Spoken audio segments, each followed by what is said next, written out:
Hey everybody, hope everybody's having a good week. Thought I'd bring this carburetor out and show everybody this thing. This is what's going on the engine we're building for the white E150 I'm racing at the No Name Nationals. Big Dog Sporting just got back with me. My intake manifold should be shipping soon, so hopefully I'll have an update on that. Machine shop has the engine. That just takes as long as it takes. Probably another month or two and that thing will be done. But I've had a few people ask, just they've seen my Offenhauser intake that's getting the plenum completely milled out on it and it's being ported and all that. And a lot of people have asked me about, why this carburetor. So Ed at Ed's Carburetors up in Illinois, he puts together a lot of stuff for me. He does really nice work, mostly auto lights. He's done some Autolite 4100 and 2100 stuff for me. He can build just about anything, but he sent me this 500 CFM Holley, and what I liked about it is, in my case, the reason I went with the Offenhauser dual port is because it mounts the carburetor sideways. But the issue I was running into with the 4-barrel is the bowl was going to literally be against the body, and then, trying to turn it around the other way with an adapter or using a Type C intake, then, everything on the side of the carburetor is getting kind of close. But with a 2-barrel on an adapter, it actually, centers the Venturi's dead center of the plenum, so it brings the bowl pretty much right up where the barely hanging over where the intake ends. So in a van it works, and this will just have a big hat and tube on it because it's going to have a cold air intake. It's going to have a filter behind the grill. But, why a 2-barrel? So, even though this engine's fairly radical, 235 degrees of duration at 50, 10 to 1 static, just a fair amount of engine, it's still, even bored 50 over, only 307 inches. And it's not a very high RPM engine as well. This thing might see 4,500 RPM. I'll probably shift it around 4,500.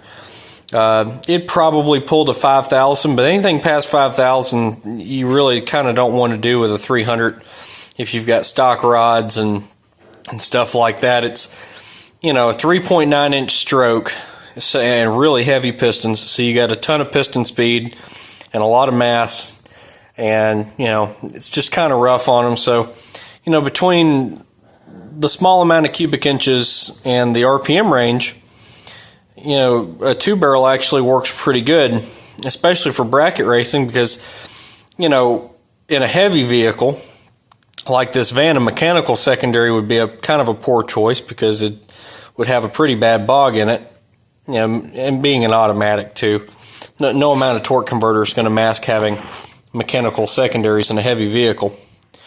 But a vacuum secondary in an engine with that much cam, and it's probably going to have fairly low vacuum, below 1,500 RPM in the intake manifold. So it would probably have fairly inconsistent opening rates. But which is why, of course, you'd go to a mechanical secondary at that point. But the nice thing is, probably one of the most popular carburetors as far as the high horsepower 300 stuff. Everybody puts Holley 390s, and like quick fuel 450s have gotten popular because, well, basically it's just money. The quick fuel 450 is significantly cheaper than a 390 CFM Holley. Well, as you guys know, 2-barrels, or may not know, 2-barrels are measured at a different rate of mercury than a 4-barrel is. And I'm thinking, you'll have to correct me if I'm wrong, I don't have it in front of me, I look at it all the time, but I'm pretty sure Holley 4-barrels are measured at 1.5 inches of mercury, and I believe 2-barrels are measured at 2 inches of mercury or something like that. But basically, this is a 500 CFM 2-barrel, and this carburetor actually, if you measured it like a Holley 4-barrel, would probably be somewhere around, the mid-3s, high 3s, something like that. Probably somewhere between 350 and 400 CFM, and if you actually do the math, that's plenty of carburetor for a 4,500 RPM engine that's only a little over 300 cubic inches. Also a benefit to a 2-barrel when you have it on an adapter on a 4-barrel flange intake manifold for a 300 sideways, like this is how it's going to be mounted if you're looking at the front of the engine. You're actually centering the Venturi's dead center of the plenum, which will probably help with distribution. And since it's sideways, you have your boosters in line, so it actually should, in theory, have less distance to travel. So your atomization will probably be more consistent from booster to runner, as opposed to it being sideways where, you know, they're coming straight down in the plenum and then having to go along their way if they're in line. I imagine it's going to be a little more efficient. Will it make really a huge difference? Maybe not, but you know, everything kind of adds up. But this was a used carburetor.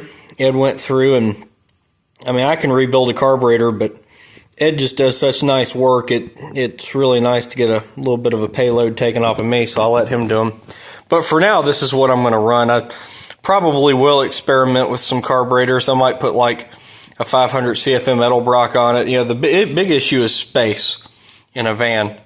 If I had all the room in the world, I'd put a 650 XP on it and call it done, but the bowl won't actually clear the doghouse / body, because where the doghouse comes up against the body, it's right there at the seam, is actually right in the middle of the carburetor, and there's, you know, an actual track that the doghouse goes in, so makes fitment kind of rough.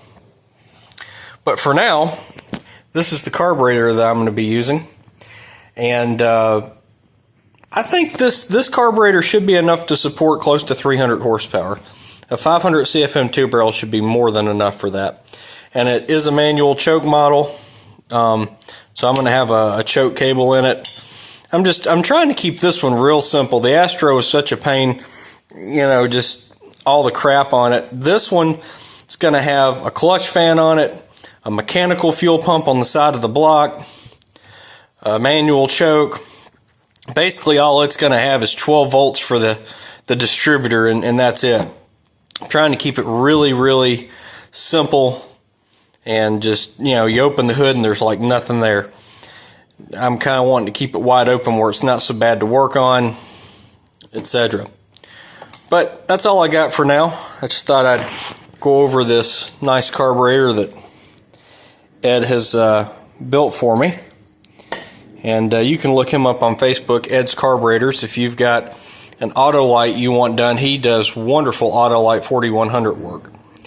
So I will hopefully, I've been real busy lately and all my parts have been gone, transmission's gone, engine's gone, so I haven't really had much to do videos on, and I've had a lot of stuff. This is, for a mechanic, this is the time of the year when, you know, the beginning of the new year, everything's crazy for about a month, and then it slows down, you know, stuff with business and, you know, doing your personal stuff, getting ready for the year. So I'll be back to doing probably 1 or 2 a week. But in the meantime, y'all take it easy, and I am looking forward to seeing y'all at the No Name Nationals.